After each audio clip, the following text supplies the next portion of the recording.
Goeiedag en baie welkom waar ons vir so op die week afrond en saam reis nog 'n keer. Dit is sodat dit in hierdie afgelope tyd as 'n nuwe jaar begin, daar 'n klomp dinge is waar ons opgewonde is, maar mens sal net nooit weet totdat jy self jou voet in die water steek en dat die nuwe jaar aanbreek en met jou op pad is nie. Maar het ons geweet dat daar in ons midde 'n klomp mense is wat 'n klomp swaar en 'n klomp hartseer beleef. En dit is ook so dat miskien het jy jou eie storie van verlies of jou eie verhaal van om met skoknuus of hartseer om met dit om te gaan. Jesus in sy bergpredikasie, dan hoor ons sy gehoor is mense met allerlei siektes en allerlei kwale. Daar in die einde, daar in die einde van hoofstuk 4, mense wat geestelik versteur is en verlamd is. Hulle is nie die rykes en die welvarendes, hulle is eintlik maar die mense wat oorgesien word. Hulle is die mense wat totaal misgekyk word. En dis juist hierdie mense wat saam begin drom het en agter Jesus hom begin volg het. En my teks, of die teks, nie my teks nie, maar die teks vir vanoggend wat ek saam met jou wil lees, is hierdie 2 verse, Matteus 5 vers 3 en vers 4. Geseënd is die wat weet hoe afhanklik hulle van God is, want aan hulle behoort die koninkryk van die hemel.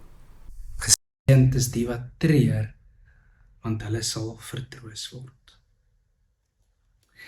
Later, net hierna, dan hoor ons die wat arm van of in 'n ander vertaling hoor ons die wat arm van gees is. Hulle is die koninkryk van die hemel behoort aan hulle. Is eintlik ironies, want is juist hierdie mense wat ekonomies is hulle beperk, maar geestelik is daar hierdie uitnodiging dat hulle eintlik die is aan wie die koninkryk van die hemel behoort. En dat dit wat in die hemel is, afsak aarde toe, amper die Here se koninkryk, en dit wat heers, sy liefde, sy deernis, sy omgee, sy harmonie gedei. En ons weet dit is nie so nie. Ons hoop altyd daarop. Maar dan in hierdie tyd hoor ek en jy hierdie woorde, geseënd is die wat treur, want hulle sal vertroos word.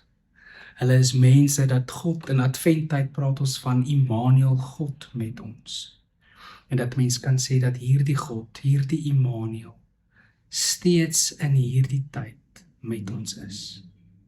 In Johannes 14 dan sê Jesus daar in die begin, laat julle harte nie ontsteld wees nie. En dan later in daai hoofstuk, die belofte dat ek vir julle 'n ander voorspraak sal stuur. En dat ons daarin kan vas staan.